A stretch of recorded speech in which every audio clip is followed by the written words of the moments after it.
People don't need to be saved or rescued. They need knowledge of their own power and how to access it. This is where science and spirituality meet. Join us as we deep dive into topics and share tools to empower yourself along your soul's journey. Hi, everyone. Welcome to another episode of Deep Dive Soul Talk with Lisa and Wendy. We are so excited to talk about the power of forgiveness and compassion.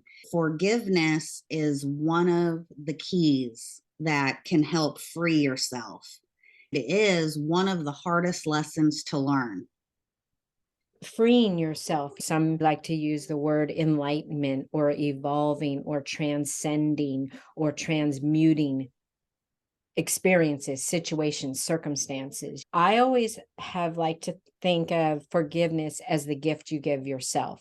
I read that somewhere. It clicked in many years ago. And I was thinking and sharing with Wendy before the podcast, some people have a hard time with how do you forgive an atrocity? How do you forgive being wrongly accused? How do you forgive a perpetrator?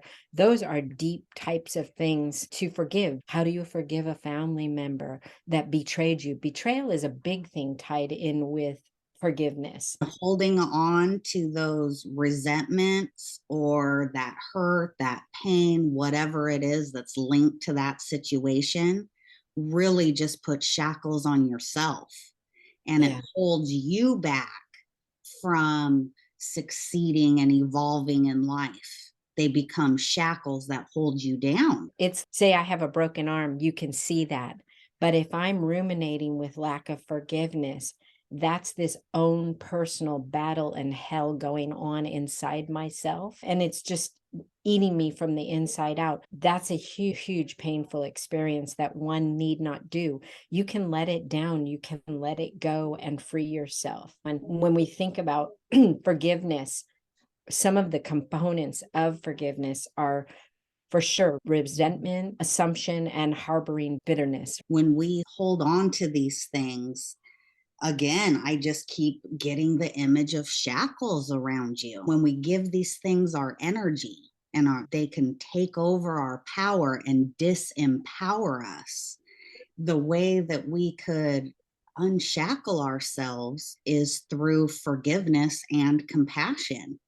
Yeah. Those are really high healing frequencies and to transmute that energy. So if we could take these things that have shackles on us and turn around and transmute them into our superpower. This is why a lot of entrepreneurs or people who are really successful always have a doom and gloom story that comes with their life that they've had to overcome, whole things. And the key was tapping into the forgiveness and the compassion of their perpetrators and truly transmuting that energy and using that as fuel to fire you. These things are not done to us, they're done for us. I always, and you'll probably hear me say this a million times, Earth is soul school. Exactly. Yeah. And I think when we can have this wider lens perspective on this earth is soul school, and that we come here to learn, we sign up for certain experiences to happen so that we can learn from them and rise above whatever darkness came with that lesson.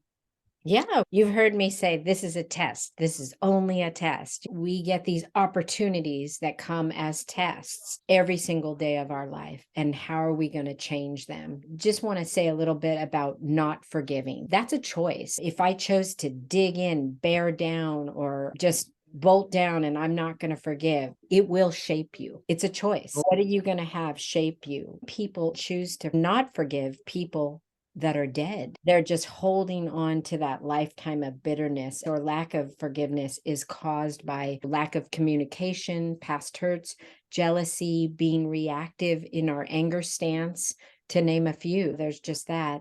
And then making assumptions is an easy way to lack of forgiveness. So how can you flip it? Can you find that opportunity to hold yourself, take a deep breath, ground in the power of gratitude, ground yourself, and Find a new way, seek to understand, gain perspective, and be compassionate with yourself first, and then take time to learn why another person may present themselves as such, or why that happened, what they did. Oftentimes, when something is done to us, it speaks more about that person's behavior and them and what they're going through. It can present itself in so many different ways, these things that revolve around forgiveness. And I think a big component is acknowledging and not getting trampled on either. Sometimes we aren't in a space to necessarily invite that person back into our life. Forgiveness doesn't come with, oh, okay, you're always welcome in my life. It Right. could create healthy boundaries, and sometimes people have served their purpose in our life and don't need to be a part of that. But the whole forgiveness component is just not hanging on to these hurtful feelings. I don't need to call somebody up on the phone that I know is toxic for me and say, "Hey, I've forgiven you. I've let this go. Let's be friends." That's not what we're saying. This is a gift for yourself. Compassion component is we're all here on our own journeys.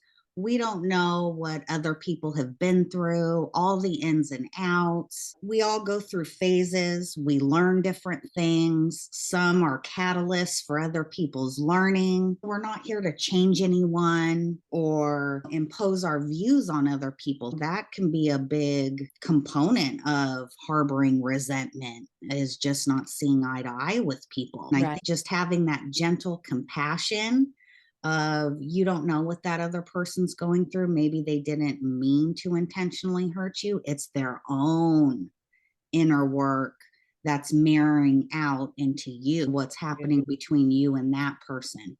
So that helps unshackle some of the chains that these things can hold us down. And we can unchain ourselves from all of that and let go. Thank you all for listening and Yeah, hearing we our will. perspective. As always, take what you need and leave the rest. All On right, to you. the next episode. See ya. Bye, everyone. Bye, everyone.